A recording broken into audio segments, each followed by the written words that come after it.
ये साउंड वगैरह चेक कर लो बेटा।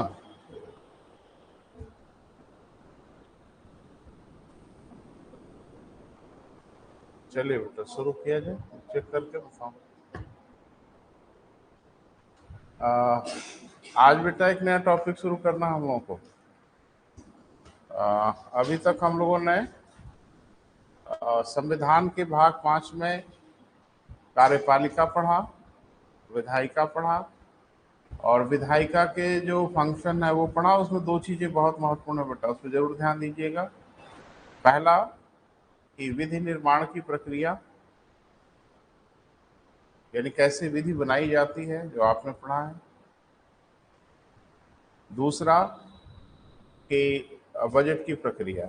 ये दोनों बहुत ही इंपॉर्टेंट है बेटा, इस पर ध्यान रखिएगा। बाकी छोटी छोटी चीजें हैं जैसे प्रोटेम स्पीकर है, ये सब चीजें हैं। अब सभापति तालिका पूछ लिया, हम तैयार होके जाते कहीं और हैं, हमला कहीं और से हो जाता है। तो पीसीएस में आपसे पूछा गया कि सभापति तालिका में कितने सभापति नियुक्त किए जाते हैं। तो अब ऐसे क्वेश्चन का बेटा क्या उपाय है? भाई जो कंटेंट आप पढ़ रहे हो उसी में से क्वेश्चन आएगा। बच्चा क्या करता है कि जो उसको इम्पोर्टेंट समझ में आता है उधर ज्यादा फोकस किए रहता है। आपका इम्पोर्टेंट और एग्जामिनर के इम्पोर्टेंट मिले तब तो बात बने। तो कभी कभी आपका इम्पोर्टेंट अलग हो जाता है और एग्जामिनर के इम्पोर्टेंट अलग हो जाता है, उसमें खेल बिगड़ जाता है। तो थोड़ा सा जब भी पढ़ें तो अपने नजरिए से ना देखें, एग्जामिनर के नजरिए से देखें, और ये सोचें कि आपको अगर पेपर बनाना होता तो क्या पूछना पसंद करते। इसमें बच्चे थोड़ा असमंजस में पड़ जाते हैं। ऐसे क्वेश्चन पे फोकस किए रहिए, बात बन जाएगी। चलिए बेटा आगे बढ़ते हैं। हेडिंग बनाइए, पेज एकदम फ्रेश लीजिए। हेडिंग बनाइए सर्वोच्च न्यायालय, सुप्रीम कोर्ट।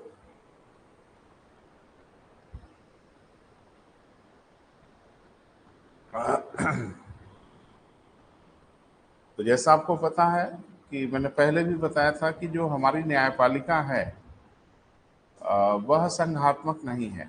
संघात्मक न्यायपालिका में संघ का न्यायालय और राज्य का न्यायालय पृथक पृथक होते हैं। कोई किसी से बड़ा या कोई किसी से छोटा नहीं होता, अधिकार क्षेत्र अलग अलग होता है।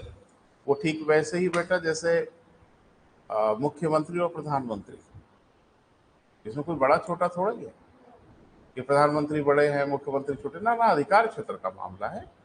प्रधानमंत्री का अधिकार क्षेत्र अलग है, मुख्यमंत्री का अधिकार क्षेत्र अलग है। मुख्यमंत्री प्रधानमंत्री से आदेश थोड़ी लेता है कि प्रधानमंत्री मुख्यमंत्री को आदेश दे तो काम होगा, ऐसा कुछ भी नहीं है। तो ऐसे ही न्यायालय भी होते हैं बेटा संघात्मक व्यवस्थाओं में। संघ के न्यायालय अलग होते हैं, जिसको सामान्य रूप से फेडरल कोर्ट कहा जाता है। संघात्मक व्यवस्थाओं में क्या कहा जाता है?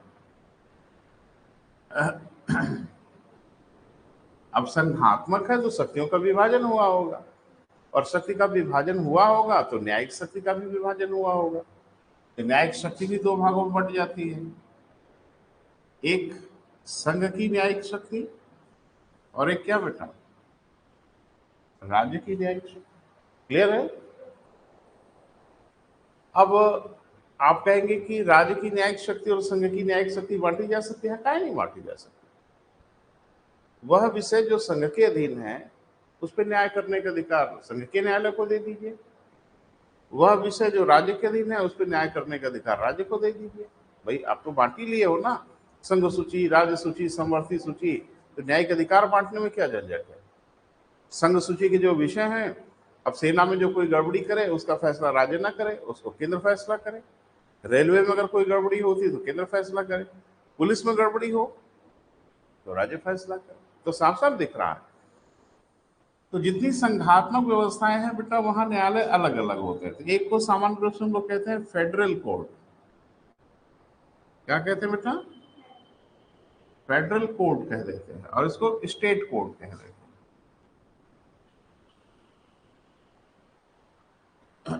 हैं। अब एक बात ध्यान रखना, अमेरिका में इस नियम का पालन होता है क्योंकि अमेरिका संघात्मक स्वरूप का है। अमेरिका के राज्य न्यायालय के निर्णय के विरुद्ध फेडरल कोर्ट में कोई अपील नहीं होती, यानी राज्य के न्यायालय का जो फैसला है वो अंतिम फैसला है। क्लियर है बेटा? हमारे यहाँ ऐसा नहीं। हमारे यहाँ जो न्यायपालिका है वो पूरी इस तरह की पिरामिडल शेप का है, ऐसा। यहाँ पे सुप्रीम कोर्ट, यहाँ पे हाई कोर्ट और यहाँ पे डिस्ट्रिक्ट कोर्ट, सब एक दूसरे के ऊपर है। जैसे विभाग में पद होता है ना, छोटा पद फिर बड़ा पद फिर बड़ा पद, वैसे ही है। हमारे यहाँ हर जिला न्यायालय पे नियंत्रण करता है कौन? High court. और हर हाई कोर्ट पे नियंत्रण करता है सुप्रीम कोर्ट। सुप्रीम कोर्ट की इच्छा के विरुद्ध उच्च न्यायालय सांस नहीं ले सकता। अब ये अलग बात है कि इसकी चर्चा की गई है भाग 5 में, और इन दोनों की चर्चा की गई है भाग 6 में, क्योंकि भाग 6 राज्य को समर्पित है। राज्य की कार्यपालिका, राज्य की विधायिका, राज्य की न्यायपालिका। अगर अनुच्छेद की बात करें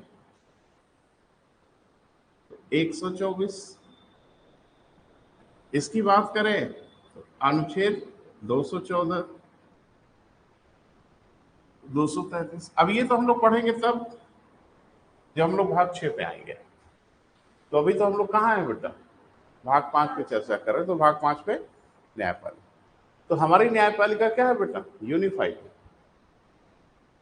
एकीकृत न्याय प्रणाली है। और ये ऐसी है जैसे एकात्मक संविधानों में होती है। तो पहले कमेंट यहीं से शुरू किया जाए, लिखें। भारत की न्यायपालिका, भारत की न्यायपालिका एकीकृत है।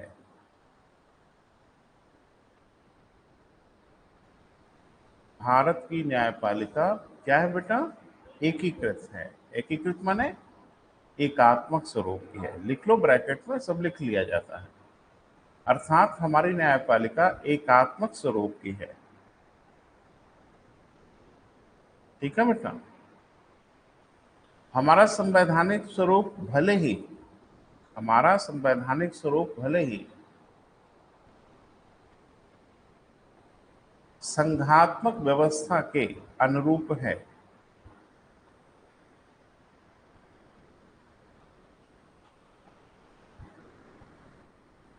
संघात्मक व्यवस्था के अनुरूप है, परंतु हमारी न्यायपालिका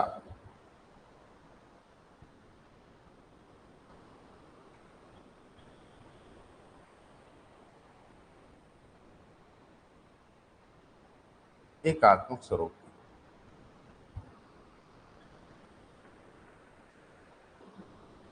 ठीक है बेटा? और मुझे लगता है कि ये जो डायग्राम मैंने दिखाया है ना, ट्रायंगुलर शेप का, इसको दिखाइए और ये डायग्राम ही बना दोगे, एग्जाम में पढ़ेगा ही नहीं कुछ, वो तुरंत समझ लेगा आप क्या कहना चाह रहे हो।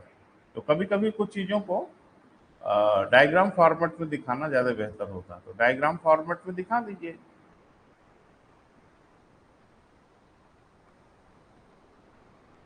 सबसे बॉटम लेवल पे हम लोग क्या क्या होता है बेटा? जिला न्यायालय। ठीक है? जिला न्यायालय के ऊपर उच्च न्यायालय, और उच्च न्यायालय के ऊपर सर्वोच्च न्यायालय। क्लियर है? अनुच्छेद वगैरह भी लिखना चाहो तो लिख लो, कोई बहुत जरूरी नहीं। अनुच्छेद तो सब याद करना ही होगा। ठीक है? Supreme court, high court, district court. अब यह है कि हाई कोर्ट और डिस्ट्रिक्ट कोर्ट का जो वर्णन है ये हमारे संविधान के भाग 6 में है। भाग 6 में जो बातें लिखी गई हैं बेटा वो राज्यों के लिए, जैसे मैंने आपको शुरू में बताया था कि जो संघात्मक व्यवस्थाएं होती हैं दुनिया में, वो तो शुरुआती लेक्चर में हमने आपसे बात किया था, वहां दो दो संविधान होते हैं। आपको जो अधिकार दिया गया, आप अपने अधिकार में अपना संविधान लिख लो। मुझे जो अधिकार दिया गया, मैं जैसा चाहूंगा वैसा लिखूंगा। भाई हमारे जो अधिकार है उस पर आपका नियंत्रण काहे होगा? इसीलिए आप देखते हो जितनी संघात्मक व्यवस्थाएं होती हैं उसमें राज्य अपना संविधान खुद बनाते हैं, और वो अपना संविधान अपनी जरूरत के हिसाब से बनाते हैं। उनको क्या जरूरत है, उनको क्या आवश्यकता है। हर राज्यों की जरूरत अलग अलग भी हो सकती है। हमारे यहाँ क्या बना? संघ का संविधान तो बना अलग, राज्य का संविधान भी अलग बना, लेकिन राज्य का संविधान अलग अलग राज्यों का अलग अलग नहीं बना। राज्यों का संविधान अलग तो बना, लेकिन कॉमन फॉर्मेट का बना, और कहा गया कि हर राज्य को इसी फॉर्मेट में काम करना होगा। उस फॉर्मेट की चर्चा भाग 6 में की गई। इसलिए हम वो कहते हैं भाग 6 स्पेशली राज्यों का संविधान है। तो है तो राज्यों का संविधान, लेकिन राज्यों का पृथक पृथक संविधान नहीं है। जो फॉर्मेट 6 में लिखा गया, हर राज्य को उसी फॉर्मेट पे रहना होगा। संघात्मक व्यवस्था में ऐसा नहीं होता। आप कौन होते हो फॉर्मेट बनाने वाले? हमारे यहाँ संघात्मक व्यवस्था के अनुरूप बस एक ही राज्य था, जम्मू कश्मीर, क्योंकि जम्मू कश्मीर ने अपना संविधान अलग बनाया। बिल्कुल उनकी संविधान सभा अलग बनी, उन्होंने अपना संविधान अलग बना, इसीलिए उनका अपना झंडा अलग होता था राज्य का। वहां 2 झंडे लगते थे, एक केंद्र का झंडा और एक राज्य का झंडा। इसलिए वहां के संविधान में आप देखते थे कुछ बातें हम लोगों के खिलाफ भी होती थी। माने हम लोग जैसा सोच रहे थे वैसा ना होके कुछ अलग। जैसे वहां पे नागरिकता के प्रावधान दोहरी थी, उसको लेकर बड़ा बवाल होता था। जब तक 370 नहीं हटा था, जम्मू कश्मीर में दोहरी नागरिकता थी। संघात्मक व्यवस्था में होती है ना दोहरी नागरिकता, तो क्यों दोहरी होती थी? अरे भाई, जो राज्य के नागरिक होंगे उनके ऊपर राज्य वाला संविधान लगेगा। संघ के नागरिक तो है ही हैं, तो संघ वाला संविधान लगे। अब 370 हट गया, दोहरी नागरिकता का काम खत्म हो गया। अब वो वैसे ही नागरिक हैं जैसे हम आप नागरिक हैं। यही बात खटक रही थी। और अमेरिका वगैरह में हर राज्यों के संविधान अलग अलग है, नहीं होती तकलीफ उनको, वो उसके लिए ढल गए हैं। हम लोगों को बड़ा खटकता था। मैं तो संविधान पढ़ाता था तो बच्चा पहला प्रश्न पूछता था कि सर जम्मू कश्मीर में। तब उसको हम कैसे समझाएं बेटा कि जम्मू कश्मीर में कोई अतिशयोक्तिपूर्ण बात नहीं थी, वो संघात्मक व्यवस्था के बिल्कुल अनुरूप बना था। बाकी राज्य नहीं बने थे, इसलिए बच्चे को खराब लगता था कि भाई हमारे यहाँ ऐसा, उनके यहाँ वैसा कहीं। क्लियर है बेटा? ये जरा ध्यान में रखना। तो न्यायिक प्रणाली भी अलग अलग होती है। जैसे अमेरिका में आप देखोगे तो अमेरिका के बहुत ढेर सारे राज्यों में मौत की सजा ही नहीं है। एक ही देश है ना, तो वही काम कोई मौत की सजा के स्वरूप में चला जाता है, कोई नहीं जाता। जिस राज्य को जो सूट किया उसने अपना बनाया, दूसरे से क्या लेना देना। तो हमारे यहाँ गड़बड़ी खाली ये हो गई बेटा कि हम लोगों ने राज्यों का संविधान अलग तो बनाया, लेकिन अलग अलग राज्यों का अलग अलग नहीं बनाया। कॉमन फॉर्मेट दिया और कहा हर राज्य को इसी कॉमन फॉर्मेट पे काम करना होगा, आपकी मर्जी करे या ना करे, क्योंकि आपकी मर्जी से नहीं चलेगा। इसीलिए हमारे यहाँ राज्यों का संविधान उसी किताब में लिख दिया गया, संभव हो पाया। बस एक अलग चैप्टर लिखा और कॉमन फॉर्मेट की डिजाइन लिख दी, बात बन गई। और नहीं, हर राज्यों का अलग अलग होता तो आप काहे लिखते? जिस राज्य को जैसा सूट करता वो लिखता, जैसे जम्मू कश्मीर में लिखा था। क्लियर है बेटा? आगे बढ़े। तो ये जो अब ड्रामा करने के लिए न्यायालय का नाम तो भाग 6 में लिखना ही पड़ेगा। राज्य के न्यायालय का जो वर्णन है वो भाग 6 में तो करना ही पड़ेगा। तो भाग भले बदल गया हो, लेकिन ये डिजाइन कॉमन है न्यायपालिका की। इसका ये मतलब नहीं कि राज्यों को कुछ न्यायिक क्षेत्र में बड़ी स्वतंत्रता है। सर्वोच्च न्यायालय के निर्णय के विरुद्ध उच्च न्यायालय सांस नहीं ले सकते। निर्णय करना तो बहुत दूर की बात है, सोच नहीं सकते। और उच्च न्यायालय के हर निर्णय की चिथड़े उड़ा सकता है सर्वोच्च न्यायालय, धज्जियां उड़ा सकता है। समझ रहे हैं ना? यूएस में या संघात्मक व्यवस्थाओं में ऐसा नहीं होता। उच्च न्यायालय के निर्णय को कोई माई का लाल नहीं बदल सकता। फेडरल न्यायालय कैसे बदल देगा? जब उसके अधिकार ही में नहीं है तो बदल कैसे सकता है? और हमारे यहाँ अरे हाई कोर्ट के निर्णय को चैलेंज करते हैं साहब सुप्रीम कोर्ट में, और सुप्रीम कोर्ट जब चाहे तब उस निर्णय को तहस नहस कर दे। समझ रहे हैं ना? तो जरा इसको महसूस करिए बेटा, हम क्या रहे हैं। यानी हमारी न्यायपालिका संघात्मक होने के बाद भी संघात्मक नहीं है। वो क्या है बेटा? एकात्मक। ये तो मुझे लगता है दिमाग में बैठ गया। आगे बढ़िए, थोड़ा इतिहास को मुझे दौड़ाएं, फिर आगे बढ़ते हैं। लेकिन पैरा चेंज कर लो नीचे से। सन 1773 रेगुलेटिंग एक्ट के प्रावधानों के अनुसार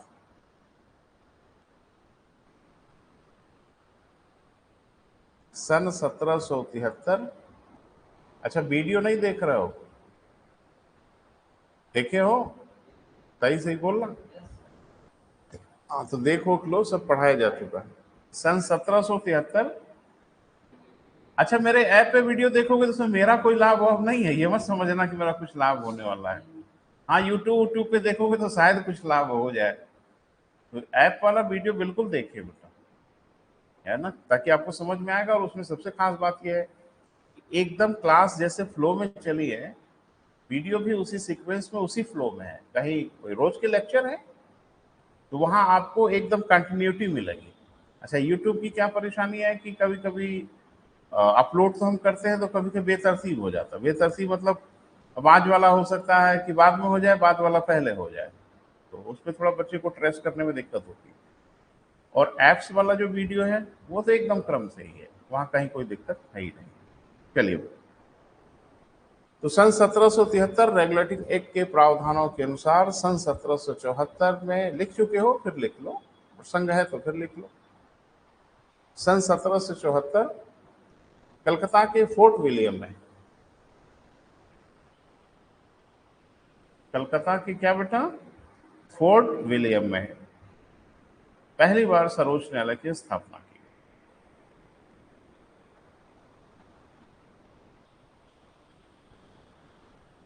वहां पे खूब विस्तार से चर्चा हुई है बेटा, है ना। और नहीं मन हो कि नहीं नहीं सर फिर कर लीजिए, तो कोई ऐसा थोड़ी कसम खाए है नहीं बात करेंगे, लेकिन एक ही चीज बार बार क्यों पढ़ा जाए बेटा, है ना। तो मैंने क्या बोला कि सन 1773 रेगुलेटिंग एक्ट के प्रावधानों के अनुसार सन 1774 में कलकत्ता के फोर्ट विलियम में सर्वोच्च न्यायालय की स्थापना की गई। इसमें एक मुख्य न्यायाधीश तथा 3 अन्य न्यायाधीश थे।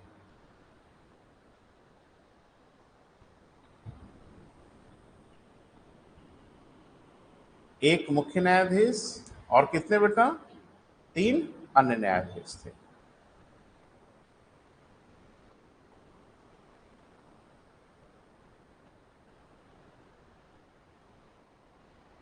क्लियर है? अच्छा, आज जो हमारा न्यायालय है, थोड़ा सा बात करेंगे बेटा, क्योंकि चर्चा भी बहुत बड़ी होनी है। सर्वोच्च न्यायालय है तो इतना जल्दी थोड़ी पढ़ना है। कभी नाम सुना है कि आज का जो हमारा न्यायालय है वो अभिलेख न्यायालय है?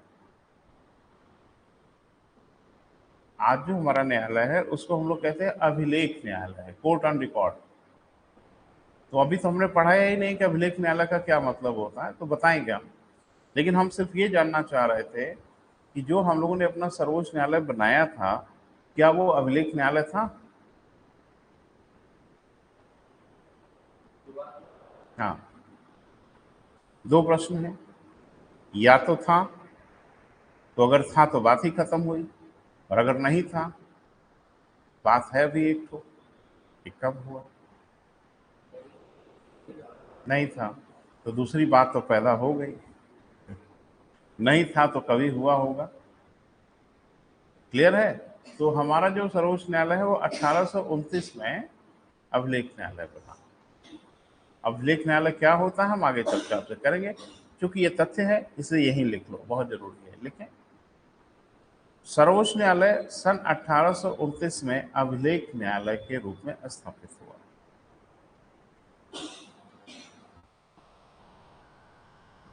अभिलेख न्यायालय के रूप में क्या हुआ बेटा, स्थापित हुआ।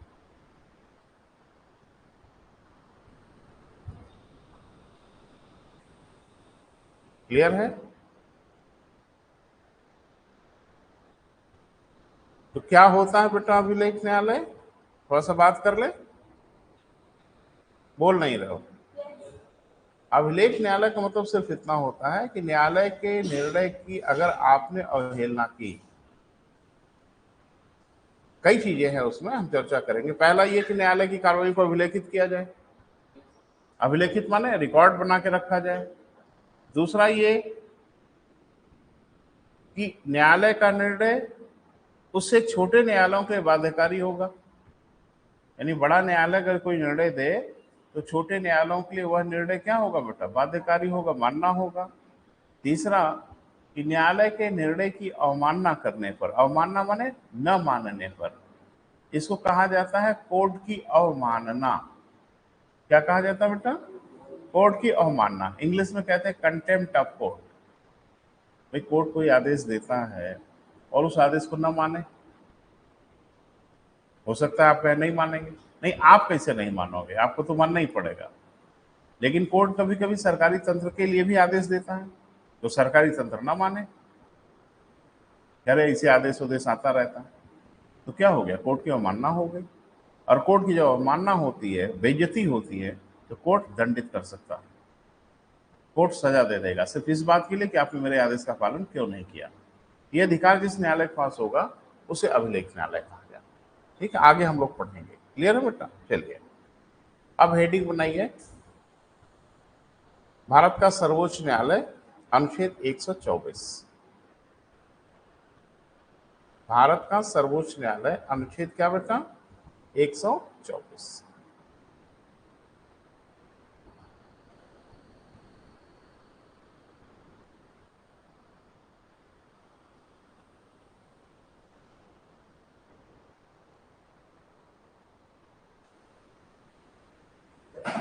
हो गया बेटा? 2 मिनट में आओ बेटा। ठीक है, चलो लिखें। 124 में क्या लिखा है बेटा, उसको नोट करें। लिखें, भारत का एक सर्वोच्च न्यायालय होगा। भारत का एक क्या बेटा? सर्वोच्च न्यायालय होगा। यानी ये तय हो गया कि भारत का जो सर्वोच्च न्यायालय है ये अनुच्छेद 124 कह रहा है ना बेटा? भारत का एक सर्वोच्च न्यायालय होगा, इसका एक मुख्य न्यायाधीश होगा, चीफ जस्टिस होगा।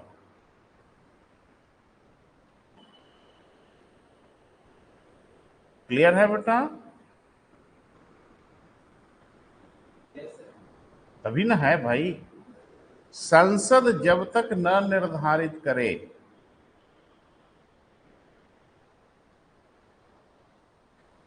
संसद जब तक न निर्धारित करे 7 से अधिक अन्य न्यायाधीश नहीं होंगे।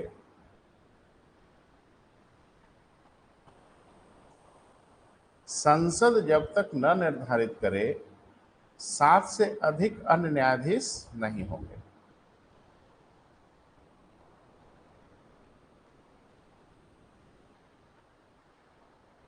क्लियर हुआ? ये पढ़ के कुछ बातें समझ में आ रही हैं? जैसे भारत में जो पहला सर्वोच्च न्यायालय स्थापित हुआ स्वतंत्र होने के बाद, यानी गणतंत्र होने के बाद, जो हम लोगों ने पहला अपना सर्वोच्च न्यायालय बनाया, उसमें न्यायाधीशों की कुल संख्या थी 8। अरे दिख रहा है ना, एक मुख्य न्यायाधीश होगा और जब तक संसद न निर्धारित करे 7 से अधिक न्यायाधीश नहीं होगा। क्लियर है बेटा? यानी पहला पहला हमने जो सर्वोच्च न्यायालय बनाया था उसमें हमारे यहाँ न्यायाधीशों की संख्या कितनी थी बेटा? 8 थी टोटल, है ना? दूसरी बात भी इसमें पता चल रही है। बस यही नहीं खोज पाते बेटा, यही आपका नुकसान हो जाता है। जानते हो क्या पूछा?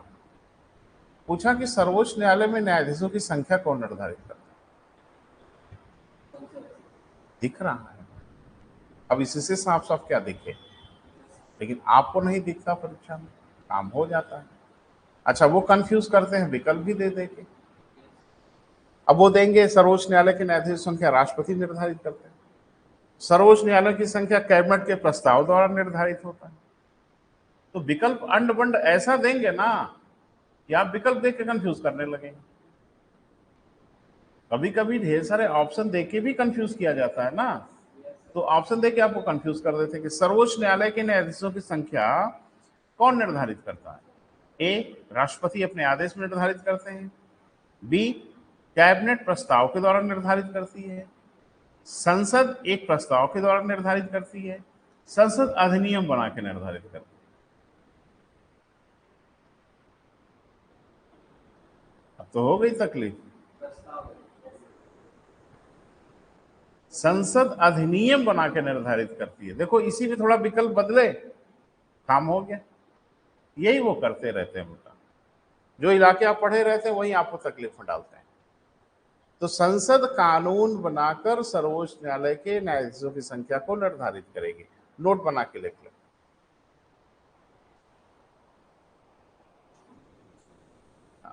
लिखें, सर्वोच्च न्यायालय के न्यायाधीशों की संख्या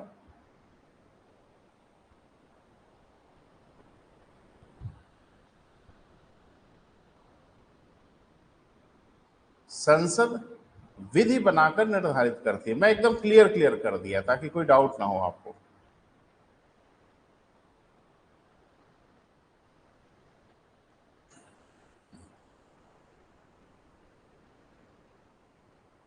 सर्वोच्च न्यायालय के न्यायाधीशों की संख्या संसद विधि बनाकर निर्धारित करती है। कोई प्रस्ताव, प्रस्ताव, रिजोल्यूशन, ये वो कुछ नहीं। क्लियर है बेटा? तो आज की डेट में कितने न्यायाधीश हैं? 34। तो जाहिर सी बात है, थे तो 7। अगर हुए हैं 34 तो समय समय पे बढ़ाया गया होगा। तो हाल वाला कब बढ़ा है वो तो जरूर लिख लें, है ना बेटा? उसी में पॉइंट नंबर 2 कर लें। इसको नंबर 1 कर लीजिए, पॉइंट नंबर 2। सन 2019 में सर्वोच्च न्यायालय अधिनियम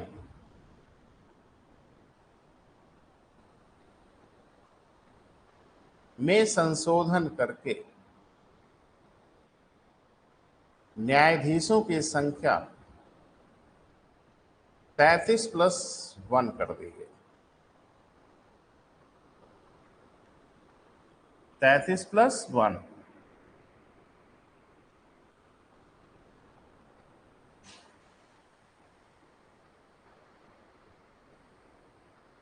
एक बच्चा बड़ा नाराज हुआ, कहा गिनती नहीं आती आपको सर? 33+1 मैंने 34 नहीं बोल सकते थे? काहे नहीं बोल सकते थे?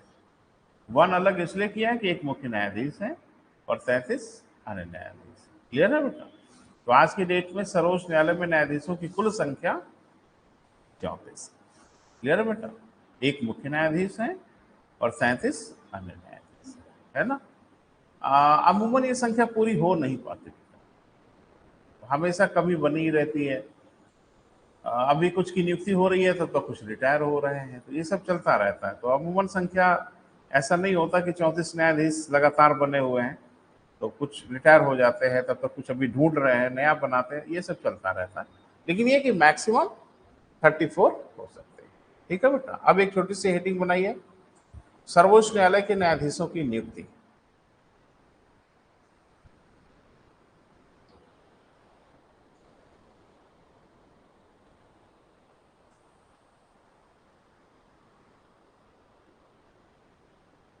सर्वोच्च न्यायालय के न्यायाधीशों की नियुक्ति।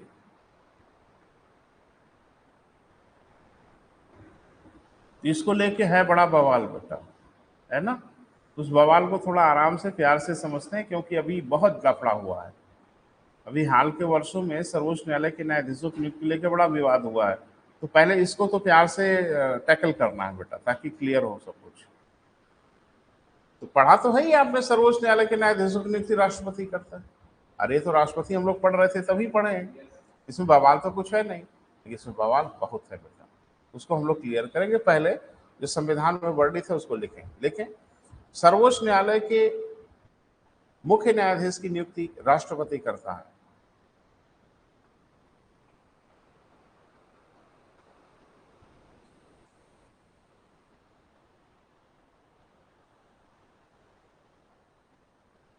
ठीक है बेटा?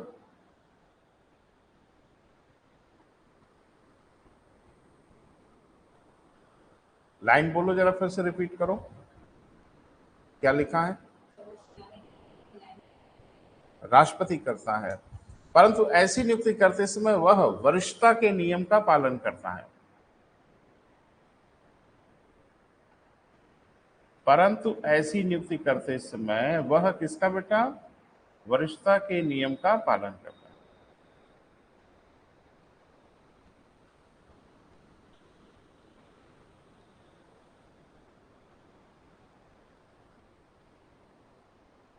क्लियर है? यानी सर्वोच्च न्यायालय का जो मुख्य न्यायाधीश होगा इसकी नियुक्ति तो राष्ट्रपति करेगा ही। लेकिन ये देखा गया है कि ऐसी नियुक्ति करते समय एक नियम का पालन किया गया है सामान्य रूप से, और वह नियम है कि जो सीनियर मोस्ट न्यायाधीश होगा उसे ही मुख्य न्यायाधीश बनाया जाएगा। वैसे समय समय पे इसका अपवाद भी देखने को मिला है ना, तो वो भी जोड़ लो। लेकिन इसके अपवाद भी देखने को मिले हैं।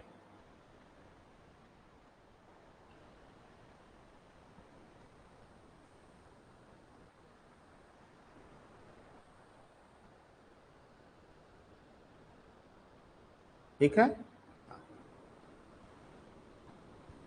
लिखें आगे, फुल स्टॉप करें, आगे लिखें, सर्वोच्च न्यायालय के अन्य न्यायाधीशों की नियुक्ति भी राष्ट्रपति ही करेगा।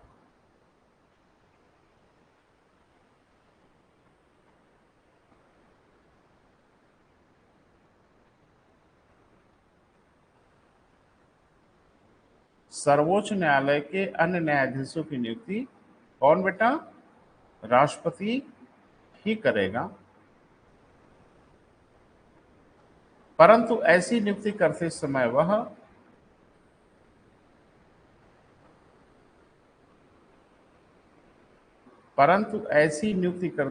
वह सर्वोच्च न्यायालय के मुख्य न्यायाधीश से परामर्श लेगा।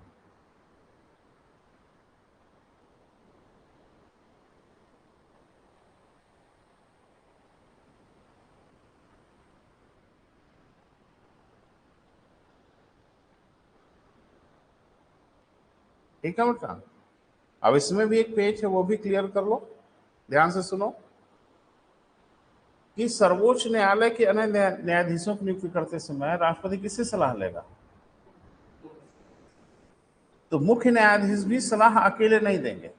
संविधान में लिखा है कि मुख्य न्यायाधीश ऐसी राय मतलब किसको नियुक्त करना है, ऐसी राय अपने अधीनस्थ सहयोगियों के माध्यम से देगा। क्लियर है बेटा? यानी जो अधीनस्थ न्यायाधीश हैं उनसे वो परामर्श लेगा, फिर जैसा परामर्श आएगा ऐसी सलाह वह राष्ट्रपति को देगा। जोड़ लें, सर्वोच्च न्यायालय का मुख्य न्यायाधीश ऐसी राय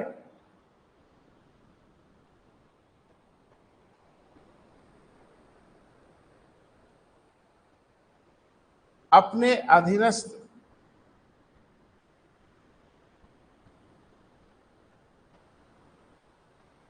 सहयोगियों के माध्यम से देगा।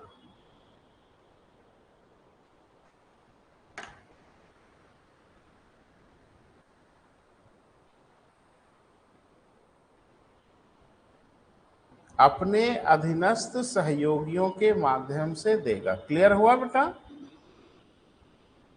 सब अच्छा भला चल रहा था देश में, लेकिन एक बवाल हो गया बेटा। वो बवाल जो हो गया वो आपको लिखना पड़ेगा। एक मुकदमा चला गया सर्वोच्च न्यायालय। वो मुकदमा था supreme court advocates on record बनाम भारत संघ। लिखो,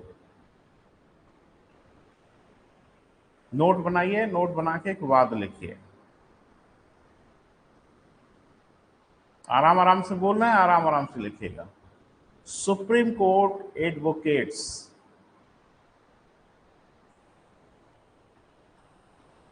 ऑन रिकॉर्ड एसोसिएशन।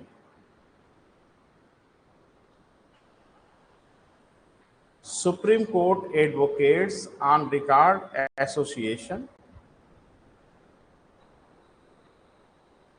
बनाम भारत संघ।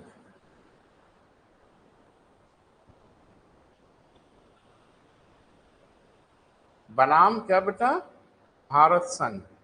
ठीक है, अब मुकदमा है, नाम समझ में आ ही रहा है, तो वर्ष भी होगा कुछ इसका 1993। जरा सा एक गिलास पानी देना बेटा अखिलेश। 1993 हो गया बेटा। अब ये मुकदमा किस बात को लेके था भाई? तो ये मुकदमा सर्वोच्च न्यायालय में खुद ही चला गया कि सर्वोच्च न्यायालय के न्यायाधीशों की नियुक्ति कैसे होनी चाहिए। क्लियर है बेटा? सर्वोच्च न्यायालय से ही पूछा गया कि आप बताइए कि सर्वोच्च न्यायालय के न्यायाधीशों की नियुक्ति कैसे होनी चाहिए। अब संविधान में जो लिखा है अ, उस प्रक्रिया का सही सही अर्थ क्या है, ये सर्वोच्च न्यायालय को बताना था, तो सर्वोच्च न्यायालय ने बताया, है ना बेटा। लिखें, 9 न्यायाधीश, 9 माने 9, 9 न्यायाधीशों की पीठ ने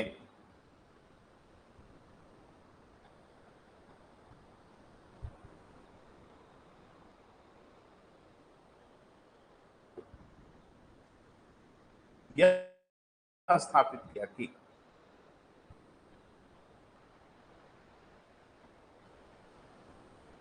9 माने 9 लिखिए, 9 माने नया भी होता है ना। तो 9 जजेस की पीठ ने यह निर्धारित किया कि सर्वोच्च न्यायालय में न्यायाधीशों की नियुक्ति कैसे की जाए।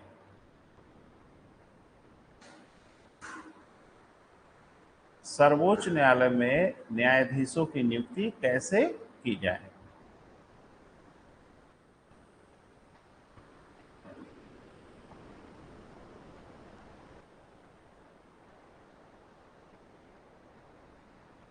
ठीक है बेटा।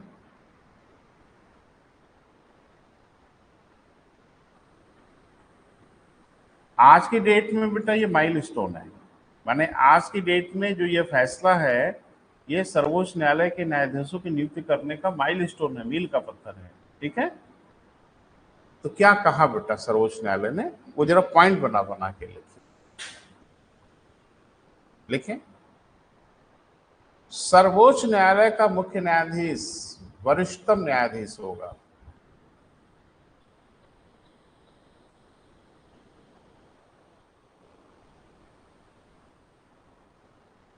सर्वोच्च न्यायालय का मुख्य न्यायाधीश क्या होगा बेटा, वरिष्ठतम, सीनियर मोस्ट। सर्वोच्च न्यायालय का मुख्य न्यायाधीश कौन होगा बेटा, वरिष्ठतम न्यायाधीश होगा। तो कल को ये बवाल एकदम खत्म हो गया कि आप इसमें अपवाद भी पैदा कर सकते हैं। जैसे मैंने कहा ना कि बीच बीच में अपवाद भी हुए थे, अब एकदम तय है कि सर्वोच्च न्यायालय का मुख्य न्यायाधीश कौन होगा। आज की डेट में सुप्रीम कोर्ट का जो सबसे सीनियर जज होगा वही सर्वोच्च न्यायालय का अगला मुख्य न्यायाधीश होगा। आगे बेटा, सर्वोच्च न्यायालय के अन्य न्यायाधीशों की नियुक्ति, ये फैसला है बेटा सुप्रीम कोर्ट का। सर्वोच्च न्यायालय के अन्य न्यायाधीशों की नियुक्ति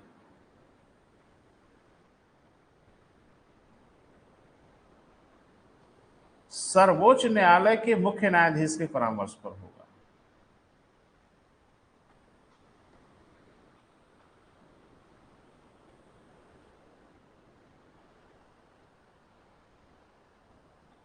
सर्वोच्च न्यायालय के क्या बेटा, मुख्य न्यायाधीश के परामर्श से होगा, जिसे वह अपने 2 अधीनस्थ वरिष्ठ सहयोगियों के माध्यम से देगा।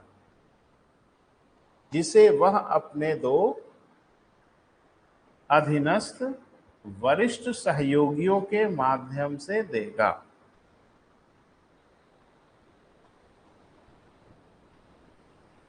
पढ़ो जरा लाइन फिर से, समझो जो कहा गया वो क्लियर हो रहा है।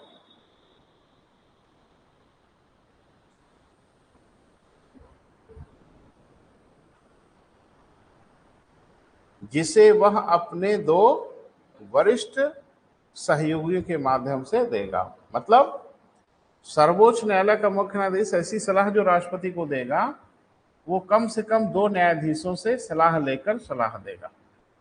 क्लियर हुआ बेटा? कोई डाउट हो तो बात कर लो। तीसरा पॉइंट, सर्वोच्च न्यायालय में किसी न्यायाधीश की नियुक्ति करनी है अथवा नहीं।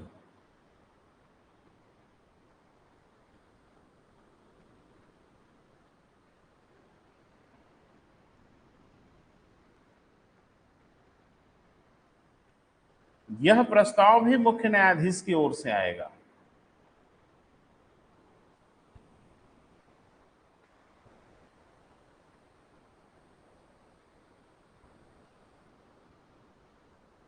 यह प्रस्ताव भी किधर से आएगा बेटा, मुख्य न्यायाधीश की ओर से आएगा। पढ़ के इसका मतलब समझो और मुझे बताओ क्या मतलब है इसका।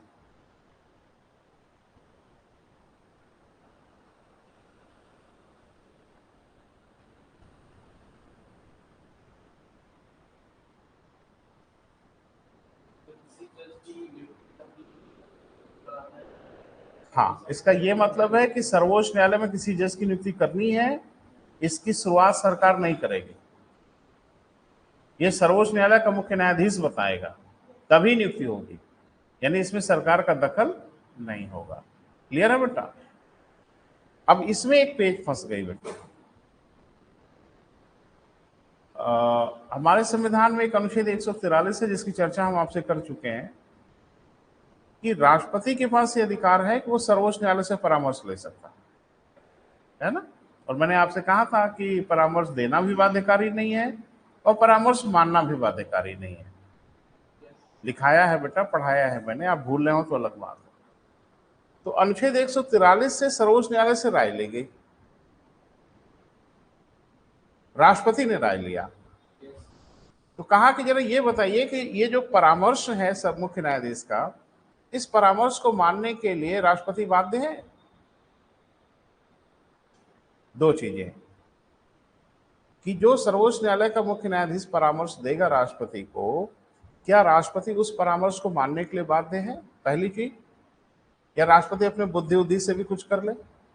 दूसरा पूछा गया कि सर्वोच्च न्यायालय का मुख्य न्यायाधीश ऐसा परामर्श अकेले दे सकता है या अपने वरिष्ठ सहयोगियों के राय से ही दे सकता है। ये दो प्रश्न पूछे गए। बोल नहीं रहे, प्रश्न समझ पा रहे हो? अनुच्छेद 143 में राष्ट्रपति ने सर्वोच्च न्यायालय से राय लिया दो विषयों पे। पहला यह कि क्या सर्वोच्च न्यायालय के मुख्य न्यायाधीश के परामर्श को मानने के लिए राष्ट्रपति बाध्य है, पहला। दूसरा कि सर्वोच्च न्यायालय का मुख्य न्यायाधीश जो परामर्श देगा वो अकेले भी दे सकता है या जरूरी है कि उसके अधीन सहयोगी चाहिए। इस पे आप अपनी राय दीजिए। इस बार भी 9 जजेस बैठे।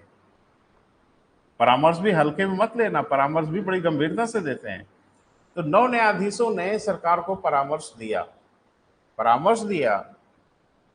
कि यस, राष्ट्रपति के लिए सर्वोच्च न्यायालय के मुख्य न्यायाधीश की राय मानना बाध्यकारी है, मानना ही होगा। दूसरे प्रश्न के जवाब में कहा कि यदि अकेले ऐसा परामर्श देंगे तो ये बाध्य नहीं है, ऐसा परामर्श वो अपने अधीनस्थ सहयोगियों से राय लेकर ही दे सकते हैं। लेकिन इसमें एक इंक्रीमेंट कर दिया कि ऐसी राय दो नहीं, अपने 4 अधीनस्थ सहयोगियों के माध्यम से देंगे। अभी आप देख रहे हैं supreme court advocates on record में कहा गया 2 सहयोगियों के माध्यम से।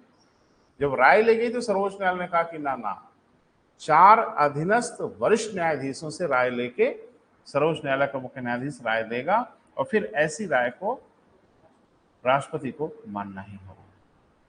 इसी को आज की डेट में कहा जाता है कोलिजियम। नाम सुना है?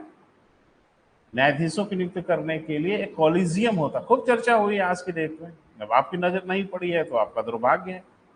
कोलिजियम किसे कहते हैं? ये टीम जो बनती है ना 4 लोगों की, जिसमें मुख्य न्यायाधीश भी शामिल है अलग से, यही लोग निर्धारित करते हैं कि इस देश में कौन बनेगा सुप्रीम कोर्ट का न्यायाधीश। कोई एग्जाम नहीं, कोई परीक्षा नहीं, 5 लोग हैं गॉड, ये जिसको कह देंगे वो बनेगा सर्वोच्च न्यायालय का मुख्य न्यायाधीश। थोड़ा लिख लो बेटा। हाँ, अनुच्छेद नोट बना के नंबर 2 करो। अनुच्छेद 143 के अनुसार सर्वोच्च न्यायालय से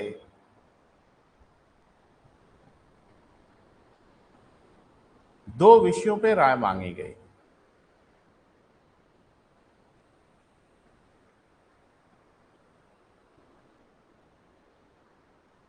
दो विषयों पे क्या मांगी गई बेटा? राय मांगी गई। ठीक है। नंबर 1, क्या सर्वोच्च न्यायालय के मुख्य न्यायाधीश की राय मानना राष्ट्रपति के लिए बाध्यकारी है?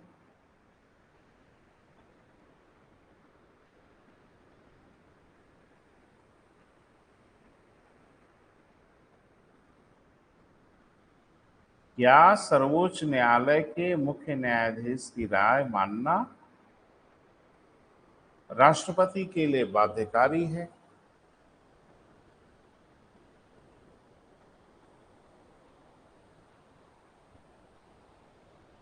दूसरा, क्या सर्वोच्च न्यायालय का मुख्य न्यायाधीश ऐसा परामर्श अकेले दे सकता है?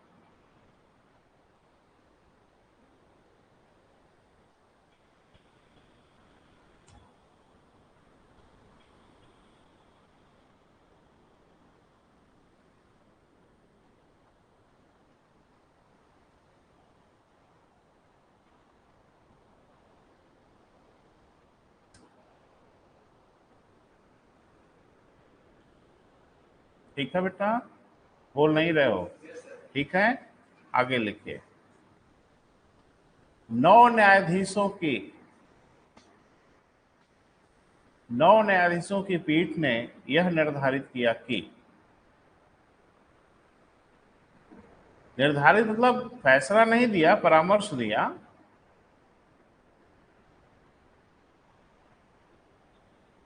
यह निर्धारित किया कि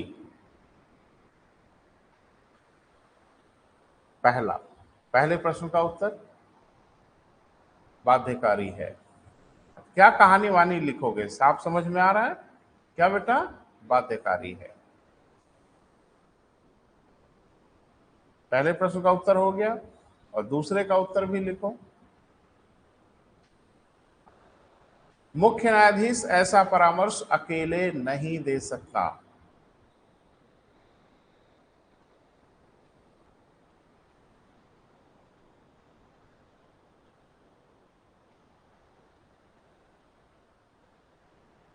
ठीक है बेटा? हाँ, ऐसा परामर्श वह अपने चार अधीनस्थ वरिष्ठ सहयोगियों के माध्यम से देगा। ये चार वाला अंडरलाइन कर लीजिएगा, भूलिएगा मत। ऐसा परामर्श वह अपने चार अधीनस्थ वरिष्ठ सहयोगियों के माध्यम से देगा।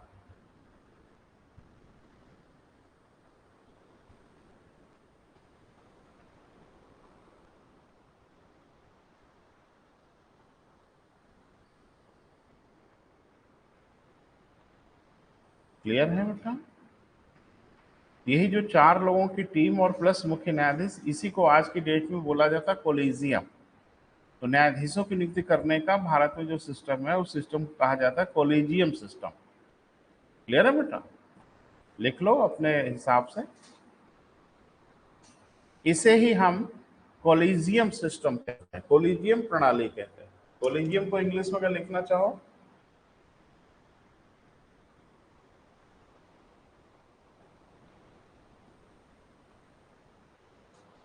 अब बड़े दुर्भाग्य की बात है कि सब नजर से नहीं गुजरा आपके।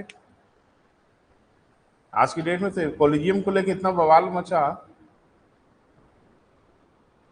हो गया बेटा? कोलिजियम सिस्टम कहते हैं। अब इसमें सरकार ने एक गेम खेला, वो थोड़ा सा समझना। ये गेम जो हुआ वो हुआ 99वां संविधान संशोधन वर्ष 2014 में। क्या हुआ बेटा, थोड़ा देखो।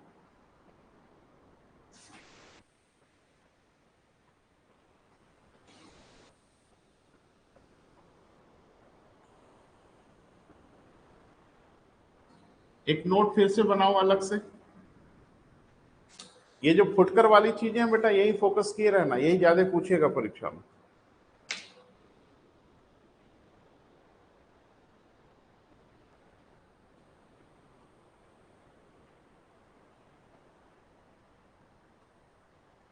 लिखिए, नोट में हेडिंग बना लीजिए।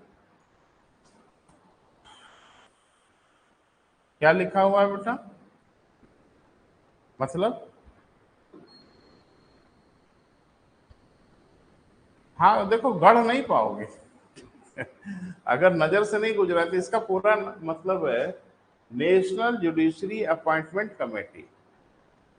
ठीक है, हिंदी में कहते हैं राष्ट्रीय न्यायिक नियुक्ति आयोग। लिखो, आप पूरा नाम लिखो इंग्लिश हिंदी में।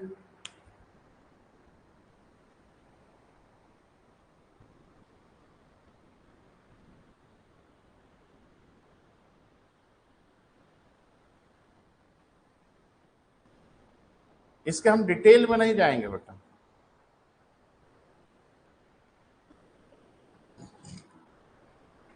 अब इतना बता दिए, अब अंदाजा लगाओ। National judiciary appointment committee, Hindi में बोल दें बेटा, राष्ट्रीय न्यायिक नियुक्ति आयोग। ठीक है, बहुत ज्यादा इस पे माथापच्ची मत करो। क्यों नहीं करो? क्योंकि जैसे बच्चों को लगता है कि अब ये बच रहे हैं इसलिए कि इनको खुद ही ढंग से नहीं, मुझे ढंग से पता है बेटा, मेरा प्रोफेशन यही है साहब, तो मुझे सब कुछ पता है। क्या है ये थोड़ा सुन लो। एक्चुअल में हुआ क्या बेटा, हमारे संविधान में 99वां संविधान संशोधन किया गया वर्ष 2014। ठीक है, और कहा गया कि अब इस देश में एक न्यायिक नियुक्ति आयोग बनेगा जो सर्वोच्च न्यायालय के न्यायाधीशों की नियुक्ति करेगा। अधिनियम बनाया गया। इसके लिए संविधान में अनुच्छेद 124 ए जोड़ दिया गया। ठीक है, और कहा गया न्यायिक नियुक्ति आयोग जो होगा, यानी एनजेएसी जो होगा, वो 6 सदस्यीय होगा। क्लियर है? अब कहा गया इसके 6 सदस्य कौन कौन होंगे। एक तो सर्वोच्च न्यायालय के मुख्य न्यायाधीश, बोल नहीं रहे, 2 सर्वोच्च न्यायालय के अन्य न्यायाधीश, 1 विधि मंत्री और 2 प्रबुद्ध वरिष्ठ नागरिक।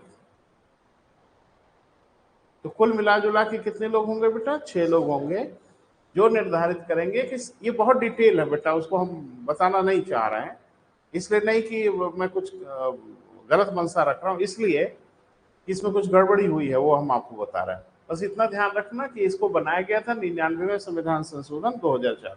हुआ क्या कि 2015 में सर्वोच्च न्यायालय ने इसे अवैध घोषित कर दिया। यानी एनजेएसी जो बनाने का प्रावधान था, इसे सर्वोच्च न्यायालय ने अवैध घोषित कर दिया, और संविधान संशोधन जो 124 से किया गया, इसे निरस्त कर दिया। आज की डेट में वजूद में है ही नहीं है, इसमें माथा मच्ची करने का क्या मतलब है। लेकिन हाँ, कोशिश हुई थी, उस कोशिश को जरूर लिख लेना। लिखे 99वें संविधान संशोधन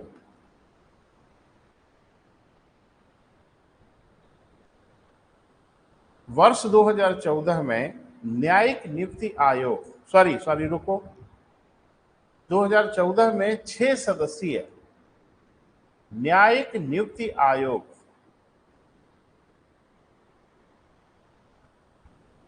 के गठन का प्रावधान किया गया।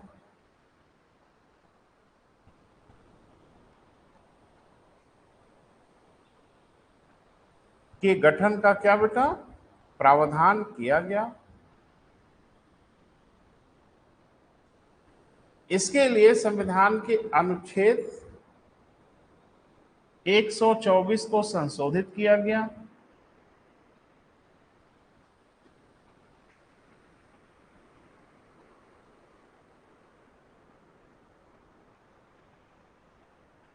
ठीक है बेटा, 124 को क्या किया गया बेटा?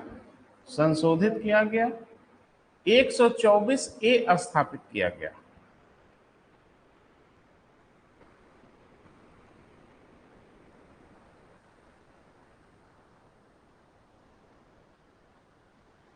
पैरा चेंज कर लो, नीचे से लिखो वर्ष 2015 में सर्वोच्च न्यायालय ने इसे, वर्ष 2015 में सर्वोच्च न्यायालय ने इसे अवैध घोषित कर दिया।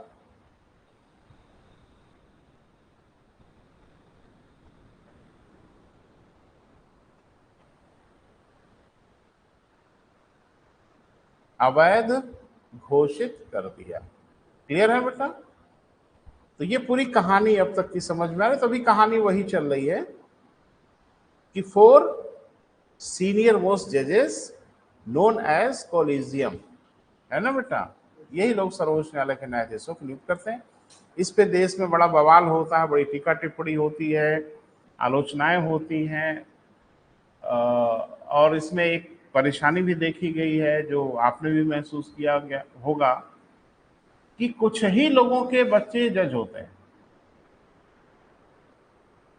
वो खास परिवार हैं, उन्हीं के परिवार के लोग जजेस होते हैं।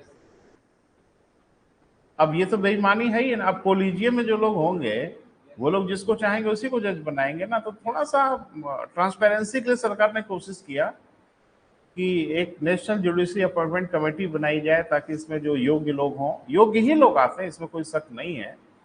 लेकिन हाँ, ऐसे कैसे हो सकता है बेटा, इतनी महत्वपूर्ण पदों पर नियुक्ति 4 आदमी फुसुर फुसुर करके कर ले, अच्छी बात तो नहीं है, गड़बड़ी।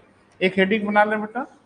आज बात नहीं करेंगे, स्वास्थ्य कुछ ठीक नहीं महसूस हो रहा है, तो अभी तो फिर आना ही आपके बीच में। एक हेडिंग बना ले, सर्वोच्च न्यायालय में न्यायाधीशों के प्रकार। अब इसकी चर्चा बाद में करेंगे।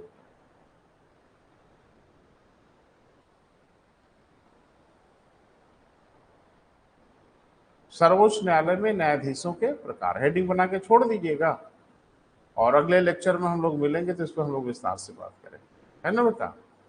कल बकरीद है, तो उसकी ढेर सारी शुभकामनाएं आपको, है ना। बकरीद सेलिब्रेट करिए, और कल अवकाश रहेगा बेटा, फिर परसों मिलेंगे। Thank you.